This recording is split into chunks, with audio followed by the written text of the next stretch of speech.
صرف 3 دن، صرف 3 دن یہ عمل کر لیں، مشکل سے مشکل کام بھی ہو جائے گا۔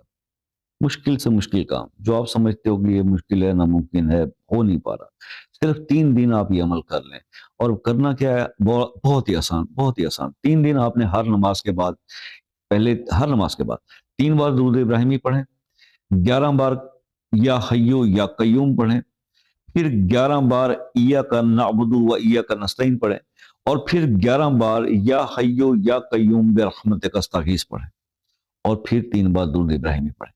اس ترتیب سے آپ ہر نماز کے بعد یہ عمل کریں، اور پھر دعا کریں اپنے مسئلے اس مشکل کام کے لیے۔ 3 دن آپ نے ایسے ہی کرنا ہے، ہر نماز کے بعد یہ چیزیں کرنی ہے۔ تو آپ دیکھیں انشاءاللہ یہ عمل کر کے 3 دن کے اندر آپ کی مشکل سے مشکل حاجت اور ناممکن سے ناممکن کام بھی اللہ کے حکم سے وہ 3 دن میں پورا ہو جائے گا۔ آپ یہ عمل ضرور کر کے دیکھیں۔